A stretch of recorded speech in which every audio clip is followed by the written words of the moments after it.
ಸದಾ ನಿಮ್ಮ Indulekha bring oil ಅರ್ಪಿಸುವ ಸದಾ ನಿಮ್ಮೊಂದಿಗೆ. ಕನಸು ಅರಳಿ ನಿಜಕ್ಕೂ ನನಸಾಗುವ ಘಳಿಗೆ ಇರುವೆವು ನಾವು ಸದಾ ನಿಮ್ಮೊಂದಿಗೆ. ಬಂಧುಗಳೇ, ಸದಾ ನಿಮ್ಮೊಂದಿಗೆ ಕಾರ್ಯಕ್ರಮಕ್ಕೆ ಸ್ವಾಗತ, ಸುಸ್ವಾಗತ. ಬಂಧುಗಳೇ, ಸ್ನೇಹ ಒಗ್ಗಟ್ಟಿನ ಸಂಕೇತ, ಪ್ರೀತಿ ನಂಬಿಕೆ ಸಂಕೇತ, ತಾಯಿ ವಾತ್ಸಲ್ಯದ ಸಂಕೇತ, ತಂದೆ ಆಶ್ರಯದ ಸಂಕೇತ, ನೊಂದವರಿಗೆ ಈ ಸದಾ ನಿಮ್ಮೊಂದಿಗೆ ಭರವಸೆಯ ಸಂಕೇತ. ಎಲ್ಲರ ಪ್ರಾಬ್ಲಮ್ ನಾವು ತೀರ್ಸಕ್ಕಾಗತ್ತೇನ್ರಿ? ಹಾಗಲ್ಲ. ಆದರೆ ಒಂಚೂರು ನಮ್ಮ ಕೈಲಾಗಿದ್ದು ಮಾಡಿದ್ರೆ, ಅಂದರೆ ಎಲ್ಲರೂ ಹೇಳ್ತಾರಲ್ಲ, ನಮ್ಮ ಕೈಲಾದ ಸಹಾಯ ಮಾಡಿದ್ರೆ ಏನೋ ಅವ್ರ ಪ್ರಾಬ್ಲಮ್ ಸ್ವಲ್ಪ ಕಮ್ಮಿ ಆಗುತ್ತೆ ಅಂತ. ಈ ಸಹಾಯ ಅನ್ನೋ ಮಾತು ಉದಯ ಟಿವಿಯಲ್ಲಿ ಇಲ್ವೇ ಇಲ್ಲ ರೀ. ಅವರು ಒಂದು ತೀರ್ಮಾನವಾಗಿ ಹೇಳ್ಬಿಟ್ಟಿದ್ದಾರೆ, ಇದು ಸಹಾಯ ಅಲ್ಲ. ನೊಂದವ್ರಿಗೆ ಅವ್ರ ಪ್ರಾಬ್ಲಮ್ ಏನು ಅಂತ ಹುಡುಕಿ ಇಲ್ಲಿ ಬಂದು ಕೂತ್ಕೊಂಡು ಅನಲೈಸ್ ಮಾಡಿ ಅವ್ರ ಜೊತೆಲಿ ಕೈ ಜೋಡಿಸಿ ಏನು ಬೇಕೋ ಅದನ್ನು ಮಾಡೋದು ನಮ್ಮ ಕರ್ತವ್ಯ ಅಂತ ಹೇಳಿದ್ರು. ಎಂಥ ಒಳ್ಳೆ ಮಾತು ಅಲ್ವೇನ್ರಿ? ಕೈ ಜೋಡಿಸೋರು ಯಾರು? ನಮ್ಮವ್ರಿ. ನೀವೆಲ್ಲ ನನ್ನ ಬಂಧುಗಳು, ನಮ್ಮವರು ಅಂತ ನಾನು ಯಾಕೆ ಹೇಳ್ತೀನಂದ್ರೆ, ಈ ಸ್ಯಾಂಡಲ್ವುಡ್ ಹೀರೋಯಿನ್ಸ್ ಎಲ್ಲ ನಮ್ಮವರು. ಇವ್ರಿಗೆ ಏನು ಪ್ರಾಬ್ಲಮ್ ಇರುತ್ತೋ, ಇಲ್ಲಿ ಬರೋ ಪಾರ್ಟಿಸಿಪೆಂಟ್ಸ್ಗೆ ಏನು ಪ್ರಾಬ್ಲಮ್ ಇರುತ್ತೋ ಅದು ಏನು ಅಂತ ಅವ್ರ ಜಾಗಕ್ಕೆ ಹೋಗಿ ನೋಡಿ ತಿಳ್ಕೊಂಡು ಅವ್ರು ಏನು ಕಷ್ಟಪಡ್ತಾರೋ ಅದೇ ಕೃಷಿ ಇವರು ಪಟ್ಟು ಎಷ್ಟು ಸಂಪಾದನೆ ಮಾಡೋಕ್ಕಾಗುತ್ತೋ ಒಂದು ದಿನ ಪೂರ್ತಿ ಸಂಪಾದನೆ ಮಾಡಿ ಇಲ್ಲಿ ತಂದು ಕೊಡ್ತಾರೆ. ಆ ಆರ್ಟಿಸ್ಟ್ಗಳು ಕೊಡೋ ₹1 100 ಉದಯ ಟಿವಿ ಹಾಕುತ್ತೆ, ಹಾಕಿ ಇಲ್ಲಿಗೆ ಬರೋರಿಗೆ ಕೊಡ್ತಾ ಇರುತ್ತೆ. ನೋಡೋಣ ಇವತ್ತು ನಮ್ಮ ಬಂಧುಗಳು ಯಾರು ಇಲ್ಲಿ ಬಂದಿದ್ದಾರೆ, ಏನು ಅವ್ರಿಗೆ ಏನು ಪ್ರಾಬ್ಲಮ್, ನಮ್ಮ ಕೈಯಲ್ಲಿ ಎಷ್ಟಾಗುತ್ತೋ ಸಹಾಯ ಮಾಡೋಣ ತಾನೆ. ಸದಾ ನಿಮ್ಮೊಂದಿಗೆ ಕಾರ್ಯಕ್ರಮದಲ್ಲಿ ಇವತ್ತು ನಮ್ಮ ಜೊತೆಗಿದ್ದಾರೆ ಪಲ್ಲವಿ ಮತ್ತು ಅವರ ತಾಯಿ ವಿಜಯಕುಮಾರಿ. ಪಲ್ಲವಿ ಕಿಡ್ನಿ ಸಮಸ್ಯೆಯಿಂದ ಬಳಲ್ತಾ ಇದ್ದಾರೆ. ಇವರ ಕಷ್ಟಕ್ಕೆ ಸ್ಪಂದಿಸೋಕೆ ಅಂತ ಇವತ್ತು ನಮ್ಮ ಜೊತೆ ಇರೋದು ಕಿರಿಕ್ ಪಾರ್ಟಿಯ ಮುದ್ದು ಹುಡುಗಿ ರಶ್ಮಿಕಾ ಮಂದಣ್ಣ. ಸ್ಟಾರ್ ಲೈಫ್ನ ಮರೆತು ಸಾಮಾನ್ಯ ಮನುಷ್ಯರ ಹಾಗೆ ಕೆಲಸ ಮಾಡಿ ಪಲ್ಲವಿಯ ಸಮಸ್ಯೆಗೆ ಮುಕ್ತಿ ಕೊಡಿಸೋದಕ್ಕೆ ನಮ್ಮ ಉದಯ ಟಿವಿಯ ಜೊತೆ ಕೈ ಜೋಡಿಸಿದ್ದಾರೆ ರಶ್ಮಿಕಾ ಮಂದಣ್ಣ. ಕಷ್ಟ ಸುಖ ಅನ್ನೋದು ಒಂದೇ ನಾಣಯಕ್ಕೆ 2 ಮುಖ ಇರೋದಂತೆ. ಕೆಲವ್ರಿಗೆ ಮಾತ್ರ ಆ ಒಂದು ನಾಣಯಕ್ಕೆ, ಬಾಳು ಅನ್ನೋ ಒಂದು ನಾಣಯಕ್ಕೆ 2 ಕಡೆನೋ ದುಃಖನೇ ಇರುತ್ತೇನೋ. ನಮ್ಮ ವಿಜಯಕುಮಾರ್ ಇವತ್ತು ಬಂದಿದ್ದಾರೆ. ಈ ತಾಯಿಗೆ ಬರೀ ಕಷ್ಟನೇನ್ರಿ? ಆ ತಾಯಿಗೆ ಒಂದು ಸಲ್ಯೂಟ್ ಹೊಡೆದ್ಬಿಟ್ಟು ಅವ್ರನ್ನ ಕರ್ಸೋಣ. ಬನ್ನಿ ವಿಜಯಕುಮಾರಿ ಅವರೇ.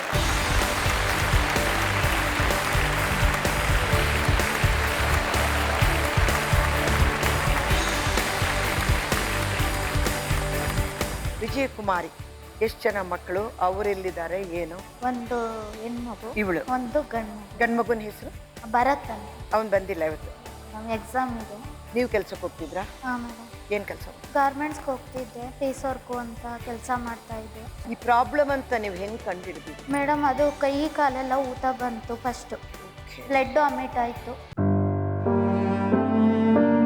ವಾಂತಿ ಮಾಡೋದು, ರಕ್ತ ವಾಮಿಟ್ ಆಯಿತು, ಬ್ಲಡ್ ವಾಮಿಟ್ ಆಯಿತು ಅಂತ ಅದು ಎಳ್ನೀರು ಅದು ಇದು ಗ್ಲೂಕೋಸ್ ಪುಡಿ ಸುಸ್ತೆಲ್ಲ ಆಗ್ತಾಯಿತ್ತು.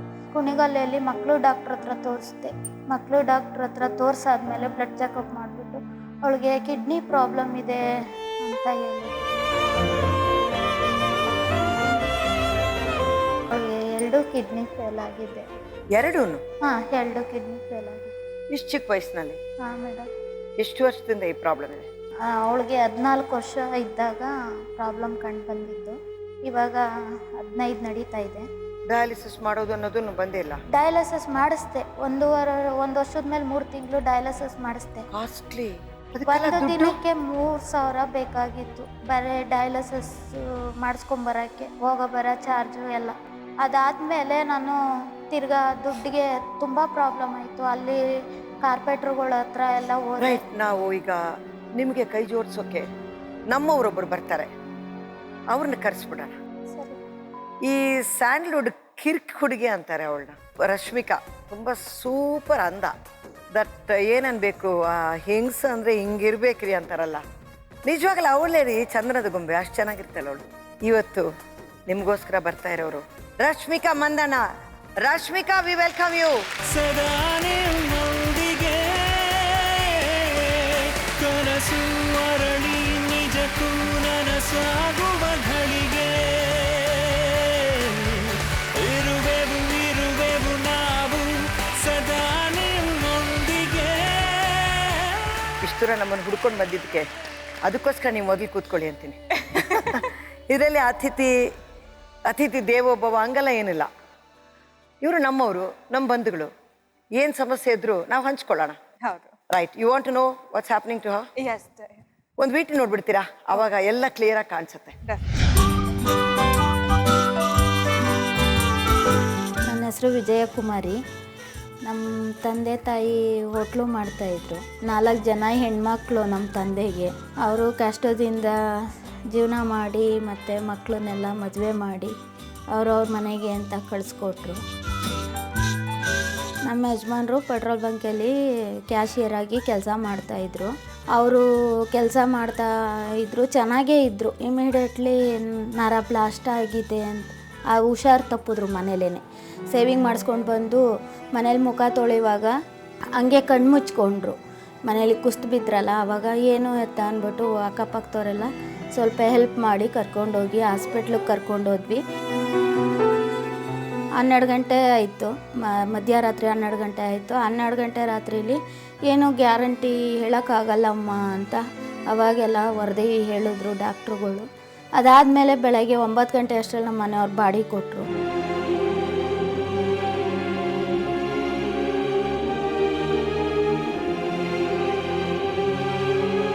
ಅಲ್ಲಿಂದ ನಮ್ಮ ಜೀವನ ಇನ್ನೂ ಕಷ್ಟ ಜಾಸ್ತಿ ಆಗ್ತಾನೆ ಹೋಯ್ತು. ಅವ್ರು ಕಳ್ಕೊಂಡಾದ್ಮೇಲೆ ಮಕ್ಕಳು, ನಾನು ಕೆಲ್ಸಕ್ಕೆ ಹೋಗ್ಬೇಕಾಗಿ ಬಂತು. ಕೆಲ್ಸಕ್ಕೆ ಹೋದೆ, ಗಾರ್ಮೆಂಟ್ಸಲ್ಲಿ ಹೋದೆ. 6,000 ಸಂಬಳ ಕೊಡ್ತಿದ್ರು. ಅದಾದಮೇಲೆ ತುಂಬ ನಮ್ಮ ಮಗಳಿಗೆ ಕಿಡ್ನಿ ಫೇಲ್ ಆಗಿದೆ ಅಂತ ಗೊತ್ತಾಯಿತು.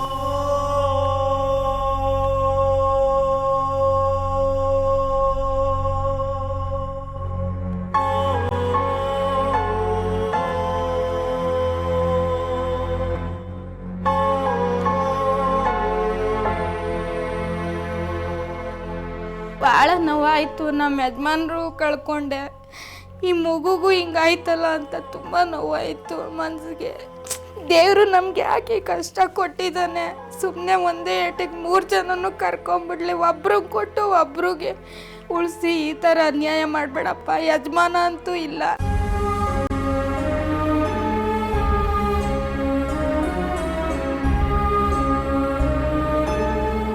ಮಗಳು ಪರಿಸ್ಥಿತಿ ನೋಡಿದ್ಮೇಲೆ ನಾ ಇರಲೇಬಾರ್ದು, ಈ ಥರ ಬಂದಿದೆ. ಏನು ಮಾಡೋದು? ನಾನು ಎತ್ತಗಾರ ಹೋಗಿ ಸತ್ತೋಗ್ಬಿಡ್ಬೇಕು, ಮಕ್ಳನ್ನ ಕರ್ಕೊಂಡು ಯಾರಿಗೂ ಹೇಳ್ಬಾರ್ದು ಅನ್ನೋ ಪರಿಸ್ಥಿತಿಗೆ ಬಂದೋ ನಾವು.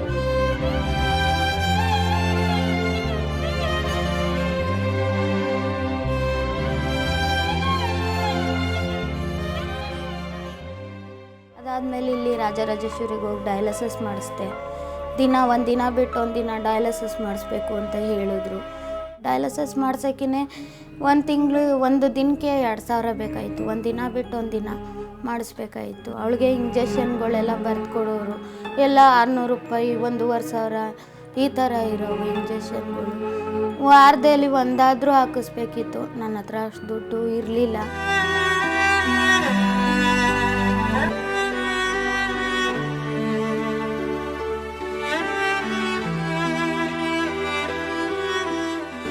ಅಪ್ಪ ತುಂಬ ಒಳ್ಳೆಯವರು. ಅವರಂತ ಅಪ್ಪ ಯಾರೂ ಇಲ್ಲ ಸರ್. ನನ್ನ ತುಂಬ ಚೆನ್ನಾಗಿ ನೋಡಿಕೊಂಡ್ರು.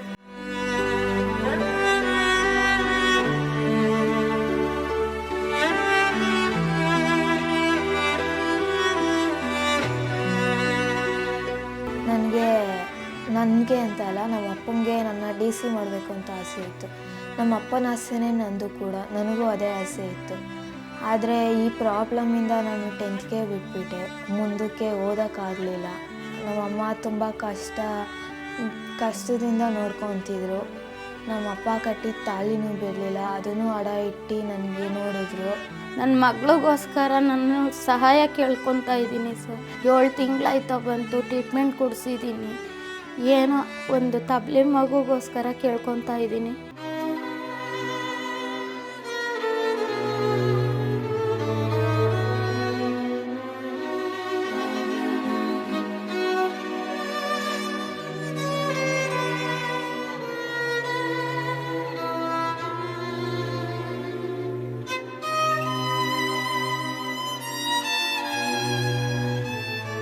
ಸ್ಟ್ರಾಂಗ್ ಗರ್ಲ್ ಅಲ್ಲ ನೀವು, ಫೈಟ್ ಮಾಡಿ.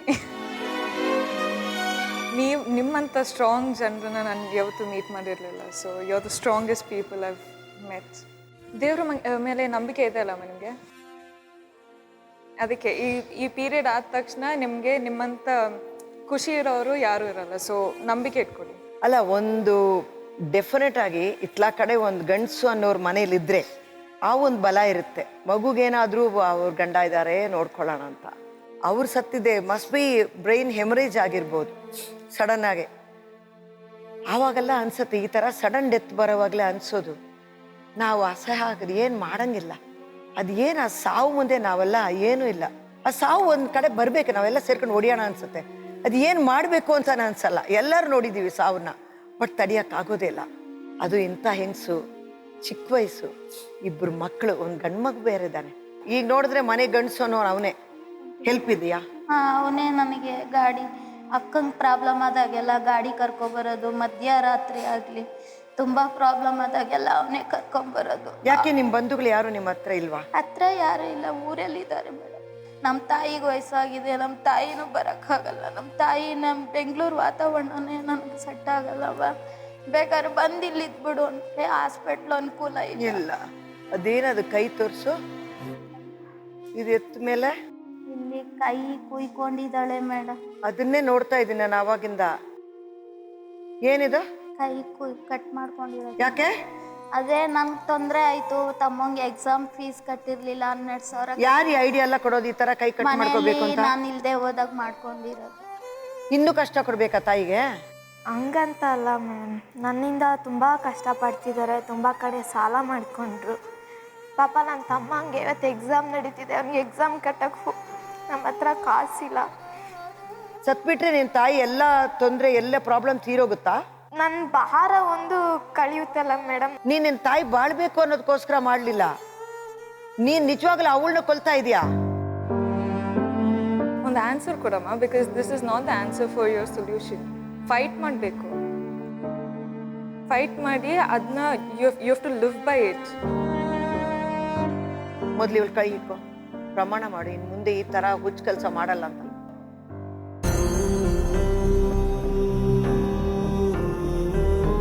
ಆಡಲ್ಲ, ನಿನ್ ಬಿಟ್ಟು ಯಾವತ್ತೂ ಹೋಗಲ್ಲ. ಕೈ ಹಿಡ್ಕೊ ಕರೆಕ್ಟಾಗಿ ಗಟ್ಟಿಯಾಗಿ. ಒಂದ್ ದಿವ್ಸ ಅಲ್ಲ ಅಂದ್ರೆ ಒಂದ್ ದಿವ್ಸ ವಿಜಯಕುಮಾರಿ ಸಂತೋಷವಾದ ಬಾಳ್ ನಿನಗೆ ಬರುತ್ತೆ ಅಮ್ಮ. ಏನ್ರಿ, ಎಲ್ಲರ ಆಶೀರ್ವಾದ ಮಾಡಿ. ಖಂಡಿತ ಇವಳಿಗೂ ಸಂತೋಷ ಬಂದೇ ಬರುತ್ತೆ ತಾನೆ, ಎಲ್ಲರಿಗೂ ಬರುತ್ತೆ. ಯಾವತ್ತೂ ಕತ್ಲೆ ಇಲ್ಲ. ಜೀವನದಲ್ಲಿ ಕಷ್ಟಗಳು ಬಂದಿದೆಯಾ ನಿಮ್ಗೆ? ಐ ಡೋಂಟ್ ನೋ, ಇಷ್ಟೆಲ್ಲ ಕಷ್ಟ. This the first time I am actually seeing in front of my ice ma'am. So but ನಿಮ್ಮ ಪರ್ಸನಲ್ ಆಗಿ ಏನು ಪ್ರಾಬ್ಲಮ್ಸ್ ಇಲ್ಲ? ನಮ್ಮ ಪರ್ಸ್ನಲ್ ಆಗಿ ಹೆಲ್ತ್ ಇಶ್ಯೂಸ್, ಅದು ನಮ್ಮ ರಿಲೇಟಿವ್ಸ್ಗೆ, ನಮ್ಮ ಹತ್ತಿರ ಇರೋರಿಗೆ ಹೆಲ್ತ್ ಇಶ್ಯೂಸ್ ಆಗಿ ಅವರು ಯುನೋ ತೀರ್ಕೊಂಡ್ರು, ಅದು ಇದು ಅಂತೆಲ್ಲ ಇತ್ತು. ಬಟ್ ಈ ಥರ ಕಷ್ಟ ನೋಡೋದು first time. So I am actually like teenage ಹುಡುಗಿ. I know she'll win, her brother will win. ಎಲ್ಲರೂ ಹುಟ್ಟಿರೋದು, ಇವರೆಲ್ಲ ಹುಟ್ಟಿರೋದೇ ಗೆಲ್ಲೋಕೆ, ಸೋಲೋಕಲ್ಲ. ಜೀವನ ಅನ್ನೋದು ಏನೇನು ಇಷ್ಟು ಕಷ್ಟ ತೋರಿಸಿದೆಯಲ್ಲ ವಿಜಯಕುಮಾರಿ, ಇನ್ಮೇಲೆ ಸುಖ ಮಾತ್ರ ತೋರಿಸುತ್ತೆ. ನಾವೇನು ಮಾಡ್ತೀವಿ, ಸ್ವಲ್ಪ ಆ ಸುಖಕ್ಕೆ ಹಾದಿ ತೋರಿಸಿ ನಾವೆಲ್ಲ ನಿಮಗೆ ಕೈ ಜೋಡಿಸಿ ಹಂಗೆ ಹೋಗ್ತೀವಿ. ಮಿಕ್ಕಿದ್ದೆಲ್ಲ ಸೊಸೈಟಿಲಿರೋ ಒಬ್ಬೊಬ್ಬರಿಗೂ ಕರ್ತವ್ಯ ಇದೆ ಇವ್ರ ಜೊತೆಯಲ್ಲಿ, ಇಂಥವ್ರ ಜೊತೆಯಲ್ಲಿ ಕೈ ಜೋಡ್ಸೋಕ್ಕೆ. ಮಾಡಲೇಬೇಕ್ರಿ. ನಾನು ಮನುಷ್ಯ ಅಂದರೆ, ನೀನು ಮನುಷ್ಯನಾಗಿ ಬಾಳ್ಬೇಕಂದ್ರೆ ನಿನ್ನ ಜೊತೆಲಿರೋರಿಗೆ ನೀನು ಕೈ ಜೋಡಿಸ್ಲೇಬೇಕು. ಅದನ್ನೇ ಹೇಳೋಕ್ಕೆ ಈ ಕಾರ್ಯಕ್ರಮ ನಾವು ಮಾಡ್ತಿರೋದು ಸದಾ ನಿಮ್ಮೊಂದಿಗೆ ಅಲ್ವಾ? ಈಗ ಏನು ಮಾಡೋಣ ಹೇಳಿ ಇವ್ರಿಗೆ? ಏನು ಮಾಡಬೇಕು ನೀವೇ ಹೇಳಿ, ಒಂದು ಐಡಿಯಾ ಕೊಡಿ. ನಾವು ಇದ್ದೀವಿ ನಿಮಗೆ ಹೆಲ್ಪ್ ಮಾಡೋಕ್ಕೆ. ಸೊ ನೀವು ಏನಾದರೂ ಒಂದು ಹೆಲ್ಪ್ ಅನ್ನೋ ಮಾತೇ ಇಲ್ಲ ಅಂತ. ನಿಮ್ಮ ಜೊತೆಲಿ ಕೈ ಜೋಡ್ಸೋಕ್ಕೆ ನಿಮ್ಗೆ ಏನು ಬೇಕೋ ಮಾಡಬೇಕಾಗಿರೋದು ನಮ್ಮ ಕರ್ತವ್ಯ ಅಂತ. ಈ ಸಹಾಯ ಮಾಡೋದು ಅನ್ನೋದು, ನಾನು ಈ ಸಹಾಯ ಬದನೆಕಾಯಿ ಎಲ್ಲ ನಂಬೋದೇ ಇಲ್ಲ. ಇಟ್ಸ್ ಅವರ್ ಡ್ಯೂಟಿ ಅಷ್ಟೇ. ನೀವು ಯೋಚನೆ ಮಾಡ್ತಾ ಇರಿ ಏನು ಮಾಡ್ಬೋದು ಅಂತ. ಏನಾದರೂ ನಮಗೂ ಯೋಚನೆ ಬಂದರೆ ನಾವು ನೋಡ್ತೀವಿ. ಅಷ್ಟು ತನಕ ಪುಟ್ ವಿರಮ. ಈ ಬೆಸ್ಟ್ ಅಂದರೆ ತಾಯಿ ಕೊಟ್ಟರೆ ಅದು ಬೆಸ್ಟ್ ಆ್ಯಕ್ಚುಲಿ. ಹೊಟ್ಟೆಲಿ ಜಾಗ ಕೊಟ್ಟು ಹೊರಗೆ ತಂದ್ಲು, ರಕ್ತನ ಹಾಲಾಗಿ ಊಟ ಕೊಟ್ಲು, ಎಲ್ಲ ಆಗಿ ಈಗ ಕಿಡ್ನಿನೂ ಕೊಡ್ಬೇಕು ಅವಳು.